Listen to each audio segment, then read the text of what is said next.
اس وقت میں سی ویو 2 دریا پر موجود ہوں. یہاں پر دیکھیں آپ، ٹھاٹھے مارتا سمندر، پانی کی موجیں آپ دیکھ سکتے ہیں. انسانی جسم میں پانی کی اہمیت کتنی ہے دیکھ لیجئے.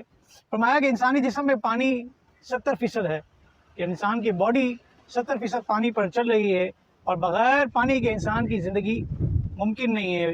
ریسرچ دیکھ لیجئے کہ پانی ہمارے جسم کے کن کن آرگنز میں کتنا پایا جاتا ہے. اس کی ایتھینٹسٹی مجھے نہیں معلوم، تاہم کچھ آگے پیچھے فرق ہو سکتا ہے، لیکن ایک سمجھانے کے لیے سمجھ لیجئے کہ ہماری آنکھ جو ہے 95% اس میں پانی موجود ہے، یعنی یہ پانی سے اس کا فنکشن ہے. اسی طرح ہمارا ہارٹ یہ 75% فنکشن کرتا ہے پانی کی وجہ سے. ہمارے مسلز بھی 75% پانی سے فنکشن کرتے ہیں. اسکن 64%، بلڈ میں ہمارے 83% پانی ہوتا ہے، بونز میں 30% ہوتا ہے، لنگز میں 90%، اور ہمارا برین یہ 80% پانی پر منحصر ہے. تو پانی انسان کے لیے کس قدر اہمیت کا حامل ہے. انسان کی باڈی کے کتنے آرگنز کو میں نے پانی کے ذریعے بتایا کہ کس آرگن کو کتنا پانی چاہیے تاکہ وہ اپنا فنکشن کر سکے. ایک اور چیز دیکھ لیجئے، خلیفہ ہارون رشید کا بہت پرانا واقعہ کسی کتاب میں پڑھا تھا، جو تھوڑا بہت یاد ہے اس سے یہی ہے کہ اگر انسان کو پانی نہ ملے جو کہ اس کی بیسک نیڈ ہے، تو اس پانی کو حاصل کرنے کے لیے انسان آدھی سلطنت دے سکتا ہے. اور پھر یہی پانی جب جسم میں جائے اور یورین کے ذریعے پاس آؤٹ نہ ہو سکے تو پھر کتنی قربانی دے گا، کتنا پے کر سکتا ہے. فرمایا آدھی سلطنت اس پانی کو یورین کے ذریعے پاس آؤٹ کرنے کے لیے بھی انسان دے سکتا ہے. تو پانی کی حیثیت اور اہمیت کو ہمیں سمجھنا چاہیے. جب پانی ملے تو اس کی قدر کرنی چاہیے. ثم لتسألن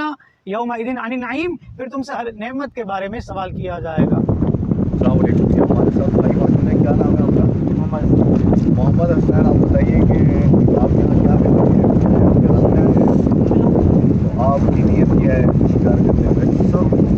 اچھا، شوق کے لیے شکار کرنے میں ساتھ میں اگر آپ یہ نیت کر لیں کہ میں شکار کروں گا اور اس کو کھاؤں گا، ٹھیک ہے، تو جیسے اس حساب سے بھی شرعی رہنمائی لے لیتے ہیں کہ کس طرح کرنا کیسا، ٹھیک ہے. تو آپ یہ نیت فرما لیں کہ آپ جو ہے وہ شکار بھی کریں گے اور کھائیں گے.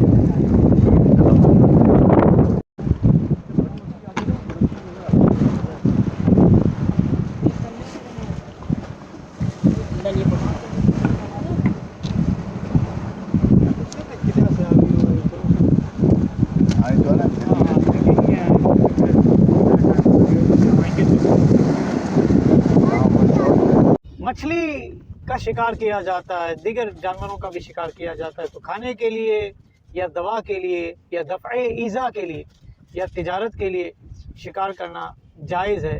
اس کے علاوہ اپنے شغل کے لیے، شوق کے لیے شکار کرنا درست نہیں ہے.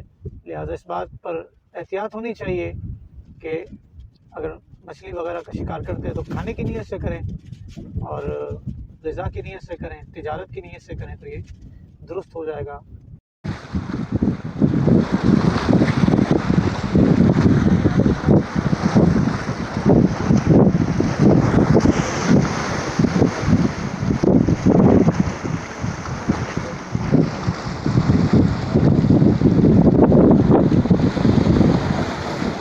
جال میں اگر مچھلی کے ساتھ کوئی اور جانور بھی پھنس گیا جو غیر موذی ہے تو اس کو دوبارہ دریا میں ڈال دینا چاہیے، کیونکہ بلا وجہ شرعی کسی جانور کو ہلاک کرنا یہ شرعاً درست نہیں ہے.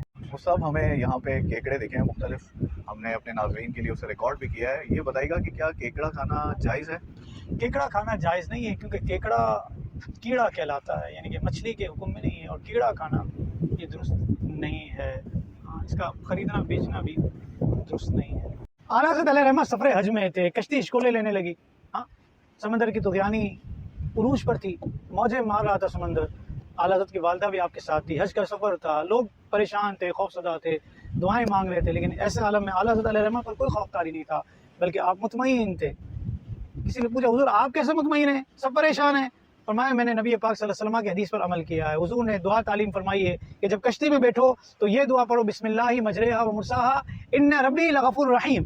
تو میں نے یہ دعا پڑھ لی ہے. اب دیکھیں اعلیٰ حضرت کا عقیدہ کیسا تھا، اعتقاد کیسا تھا کہ حضور کی حدیث پر عمل کیا ہے. تو حضور کی حدیث میں تعلیم ہے کہ انشاءاللہ کشتی ڈوبے گی نہیں.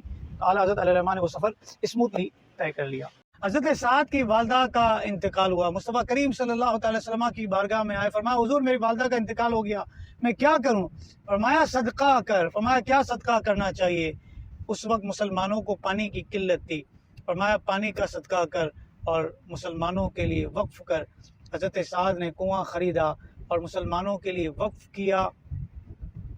پتہ چلا کہ فوت شدہ لوگوں کے نام پر صدقہ کرنا، ان کو ایصال ثواب کرنا، یہ نہ صرف جائز ہے بلکہ مصطفیٰ کریم صلی اللہ علیہ وسلم کی تعلیم ہے، حضور کا فرمان ہے۔ حضور نے اس پر گویا کہ ترغیب دلائی کہ اپنے فوت شدہ لوگوں کو ایصال ثواب کرنا چاہیے۔ تو جن لوگوں کو ایصال ثواب سمجھ میں نہیں آتا ان کو اس حدیث سے سبق لینا چاہیے۔